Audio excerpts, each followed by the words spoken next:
Bonjour à tous et bienvenue sur ce plateau. Nous sommes les étudiants en M1 journalisme et aujourd'hui je suis en compagnie de Valentine Lécaillon. Bonjour Valentine. Bonjour Lilou, bonjour à tous. Adélie Chloé-Dorval est également présente sur ce plateau avec nous aujourd'hui pour s'exprimer sur la réforme des retraites. Mais tout d'abord, de quoi allons-nous parler aujourd'hui ? Au programme de ce jour, le rassemblement du 8 mars à Lille à l'occasion de la Journée internationale des droits de la femme. Puis le vélo est un mode de transport qui se démocratise. Nos journalistes ont été à la rencontre d'un vélociste. Enfin, nous ferons un point sur le festival Lille Art Up. Mais tout d'abord, la mobilisation du 7 mars a fait parler d'elle. Cette contestation continue depuis plus d'un mois et nos reporters Adélie Chloé-Dorval et Valentine Lécaillon sont partis sur place. Ce mardi 7 mars, une nouvelle journée de mobilisation se tient à Lille dès 14h30. Le départ se fera à Porte de Paris comme à son habitude pour une arrivée prévue place de la République. Cette semaine, le Sénat examine les différents articles de la réforme des retraites. Les Français sont de nouveau appelés à descendre dans la rue pour contester le texte, et notamment la fin des régimes spéciaux et le recul de l'âge légal de départ à 64 ans. On est là contre la réforme des retraites puisqu'on y est depuis le 19 janvier. On a un gouvernement aujourd'hui qui fait le sourd, qui ne veut pas répondre aux travailleurs dans la rue, en grève et en manifestation. Donc on continue et on amplifie. Aujourd'hui, comme c'est parti, il n'y a pas de concession à faire. Il retire sa réforme, point à la ligne. On voit bien que la réforme, elle n'a pas lieu d'être. Donc on a besoin de s'unir, travailleurs, travailleuses, pour faire en sorte que cette réforme, elle reparte d'où elle vient, c'est-à-dire dans un placard. Dans la ville de Lille, les transports devraient être perturbés aujourd'hui. Un tramway toutes les 7 minutes au centre-ville, plusieurs lignes de bus ne circuleront pas et un TER sur 10 en circulation. À chaque fois qu'on fait des études, on nous parle que de la professionnalisation, d'avoir un diplôme, de rentrer sur le marché du travail. Et moi, je pense que c'est un droit de disposer de nos vies. En fait, il y a un slogan qui dit on ne veut pas perdre notre vie à la gagner. C'est exactement ça. J'estime qu'en tant qu'être humain, j'ai le droit de disposer de mon temps et de ma vie. Cette mobilisation, elle dure depuis des semaines, voire des mois, et on ne nous écoute pas. Il n'y a pas de réponse du gouvernement, à part un énorme mépris. On sent que c'est toute la notion de travail et du travail dans la société qui est remis en question. Et on sent qu'en fait, ça fait pas sens même de travailler jusqu'à 64 ans, on ne sait même pas si on va vivre jusqu'à 64 ans parce que y a plus d'eau, plus d'électricité, plus de ressources et que tout s'effondre, donc ça n'a pas de sens. Jean-Marc Tellier, le député communiste du Pas-de-Calais, était présent parmi les manifestants.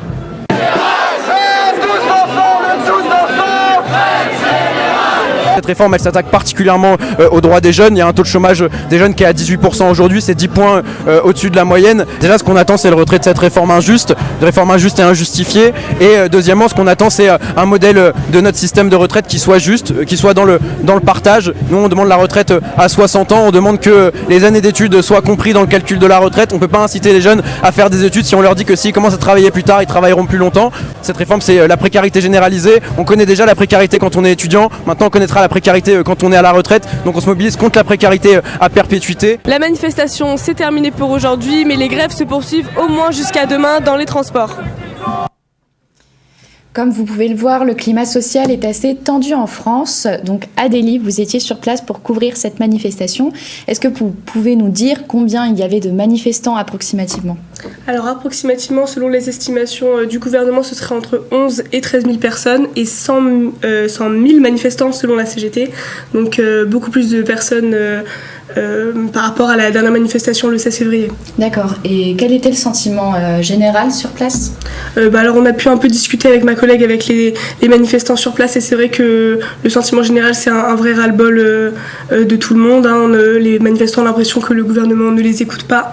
Là, le but de l'intersyndicale, c'était de faire porter leur voix et de pouvoir éventuellement rencontrer le président. Et on a su, depuis que le président Macron avait refusé de rencontrer le président de la CGT. Et du coup, on estime qu'il y aura sûrement d'autres manifestations qui vont se poursuivre. Ok. Merci beaucoup, Adélie Chloé-Dorval. Et on enchaîne avec un autre reportage. Mercredi 8 mars, on célébrait la journée internationale de lutte pour les droits des femmes. À l'occasion, la ville de Lille organisait un rassemblement en hommage à Masha Amini. Un reportage signé Lilou Massé, Arthur Picot-Gatineau et Inès Pelletier.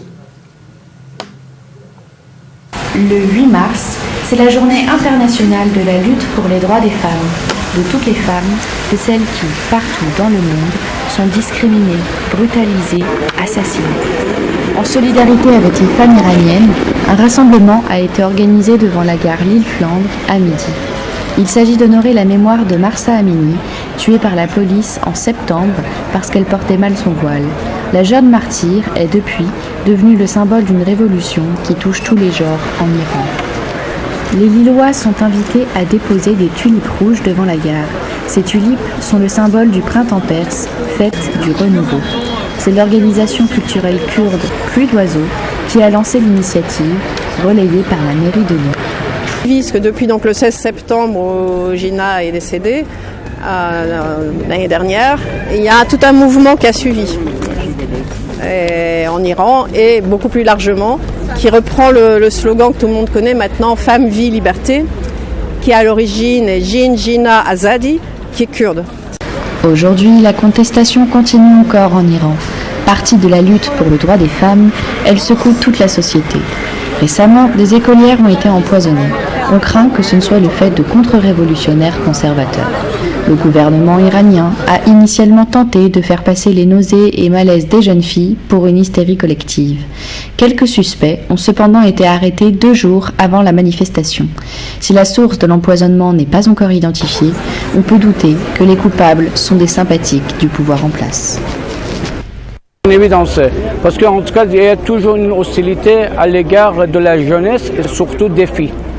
Donc, et même Khomeini, par le passé, elle craignait la jeunesse, elle craignait les filles et l'université. Il disait que c'était le lieu du mal. Craindre les filles et leur éducation, voilà bien la morale d'un régime totalitaire et sexiste. Lille se joint aux Iraniennes et Iraniens autour du slogan « Femme, vie, liberté », dans l'espoir que bientôt soit défait le régime des mollahs. Bonjour Inès, vous étiez présente lors du rassemblement du 8 mars. Est-ce que vous pouvez nous donner un mot sur l'ambiance générale ? Eh bien oui, en effet, il n'y avait pas énormément de monde. Il y avait une centaine de personnes. On peut se douter que les gens se préparaient plutôt pour la manif contre la réforme des retraites après. Mais on sentait bien que les gens qui étaient là, étaient là parce que c'était la journée de lutte pour les droits des femmes et qu'ils voyaient un lien entre cette lutte-là en Europe et la lutte des Iraniennes et des Iraniens pour une vie politique et sociale plus juste dans leur pays. D'accord. Et on sait que l'Iran est toujours le théâtre d'atteinte aux droits des femmes. Vous avez évoqué l'affaire des empoisonnements envers les étudiantes. Est-ce qu'on en sait plus aujourd'hui ? Alors oui, hier on a eu des nouvelles. Hier, le 12 mars, on a eu des nouvelles. L'agence de presse du gouvernement a annoncé qu'une centaine de personnes avaient été arrêtées.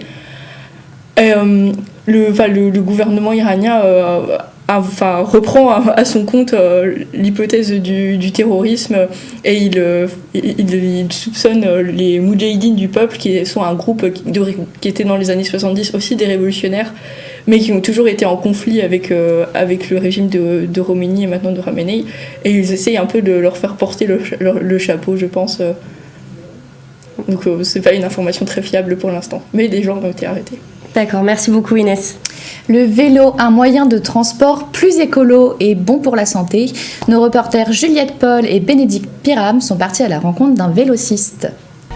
La trottinette et les vélos sont de plus en plus fréquents dans les grandes aires urbaines comme Lille ou Amiens. La métropole lilloise consacrera entre 2020 et 2026 100 millions d'euros pour son plan spécial vélo, dont 75 millions d'euros dédiés aux aménagements cyclables sur la voie. 25 millions d'euros seront affectés au développement des voies vertes et des véloroutes. En fait, je prends beaucoup la voiture, mais le Vélil, c'est très pratique pour aller dans le centre-ville le midi en fait. Je le prends très rarement, mais uniquement pour aller en centre-ville. Je trouve que c'est un petit peu du bricolage, on rajoute des pistes cyclables sur des rues qui sont déjà dans l'autre sens. Et là, il faut être très prudent parce qu'on n'est pas forcément vu des automobilistes et nous-mêmes, on ne fait pas vraiment attention qu'il y a une voiture en face. Donc je trouve qu'il y a des choses à faire, mais ça va être très compliqué par rapport aux infrastructures. D'écologie, oui, effectivement, mais aussi le côté pratique de ne pas prendre la voiture parce que c'est impossible d'aller à Lille en voiture maintenant, donc de se garer, de circulation, donc je prends le vélo volontiers. Selon l'INSEE, les transports dits doux, vélo, trottinette ou à pied, sont utilisés pour un quart des trajets désormais. De plus, aujourd'hui, 31% des déplacements domicile-travail sont inférieurs à 5 km. Ainsi, 24% des actifs utilisent des transports doux à Lille. Ouais, depuis le Covid, on sent qu'il y a une hausse, en tout cas nous dans le magasin, et même des gens qui viennent rouler le week-end Il y a pas mal de gens qui se mettent au vélo, que ce soit pour tous les jours ou juste pour rouler le dimanche ou pour les vacances. Donc ouais, belle augmentation. Un peu de tout, et que les gens, ils ont leurs propres raisons. Il y a ceux qui ont compris que la voiture en ville, c'était pas terrible. Il y a celles et ceux qui ont juste envie de se mettre au sport. Il y a celles et ceux qui ont envie de voyager autrement. Il y a pas mal de raisons. Il y a la raison économique, écologique. En vrai, les trois raisons sont valables. Mais ça a un bel avenir et c'est un beau passé. Donc je pense que c'est pas prêt de s'arrêter. Et qu'aujourd'hui, on nous parle il n'y a plus de pétrole, ça coûte cher, ça pollue. Et qu'au final, le vélo, c'est une alternative qui est complètement pérenne. À l'heure de la crise climatique et de l'inflation, le vélo est un moyen de transport de plus en plus utilisé. Les usagers l'apprécient pour son accessibilité et sa simplicité. Ces dernières années, la ville de Lille a ainsi triplé son budget dédié aux aménagements pour les cyclistes. Juliette Paul est avec nous sur ce plateau. Bonjour Juliette. Bonjour Lilou, bonjour Valentine. Alors vous êtes partie à la rencontre des cyclistes. Combien y a-t-il de cyclistes, on va dire, environ à Lille ?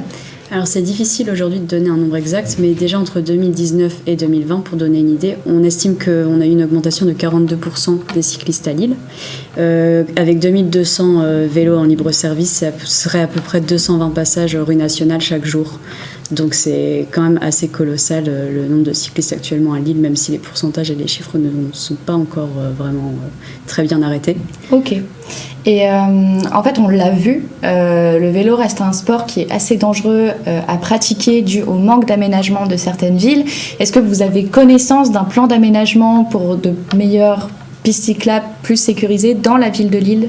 La ville de Lille essaye de plus en plus de développer le vélo, notamment avec le plan vélo qu'ils ont lancé en 2020 et qui devrait se poursuivre jusqu'en 2026 et qui est à hauteur de 100 millions d'euros pour justement travailler sur l'aménagement de plus d'espaces cyclables sur les voies et limiter le nombre d'accidents, parce qu'on sait tous qu'aujourd'hui c'est encore très élevé, les cyclistes victimes de voitures malheureusement. Eh bien merci beaucoup Juliette pour ces précisions. Le festival Lille Art Up a de nouveau ouvert ses portes à Lille, l'occasion pour petits et grands amateurs d'art de découvrir plus amplement l'art contemporain. Un reportage signé Saïd Chaibi et Yasmine Mediani.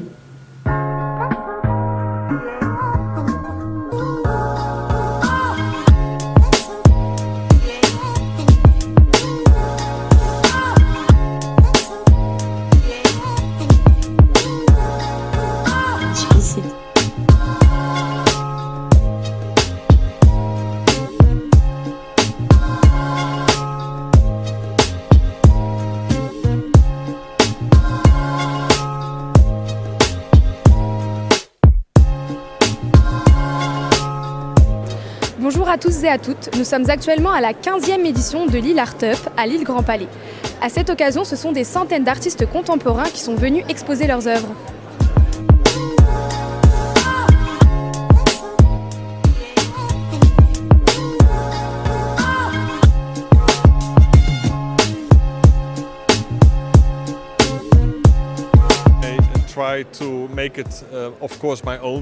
J'espère à travers mes œuvres déclencher des conversations avec les visiteurs. S'ils reconnaissent des scènes que j'ai reprises, c'est très intéressant de partager avec les changements qui sont survenus au fil des années. Ça évoque beaucoup de joie et de peur à la fois. C'est intriguant. J'essaie de m'approprier les scènes quand je les peins. Ce ne sont pas des copies conformes. Cette œuvre dénonce notre irresponsabilité vis-à-vis de notre planète. Ici, la ville pointe l'être humain du doigt.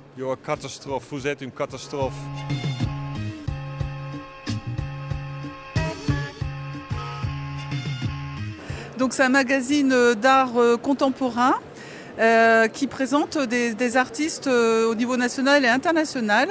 Vous trouverez toujours un artiste de la région des Hauts-de-France. Très heureuse de présenter le dernier numéro du magazine, puisqu'il y a deux artistes qui sont présentés dans ce numéro, qui sont présents à Lille Art Up.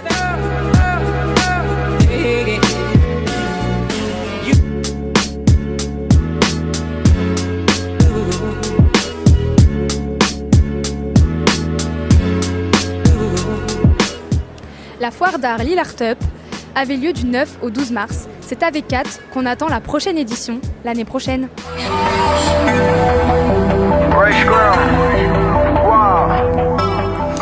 Bonjour Yasmine, j'espère que tout va bien. Bonjour, ça va très bien et vous? Super. Est-ce que tu pourrais nous dire quel est l'objectif de cette exposition? Oui, eh bien, l'objectif, cette exposition a été créée par l'Île Grand Palais donc, en 2008.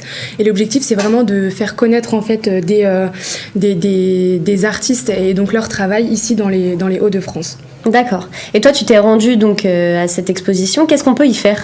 Eh bien, donc c'est une exposition, enfin les galeries sont ouvertes en libre accès donc, pour le public. Donc c'est de 10h jusqu'à 20h, donc durant les 4 jours.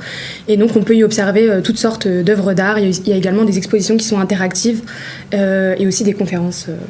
D'accord, super. Merci beaucoup Yasmine. Merci à tous de nous avoir suivis. C'était Master Mag, le journal télé des étudiants en journalisme. On se retrouve la semaine prochaine pour de nouvelles informations. À la semaine prochaine.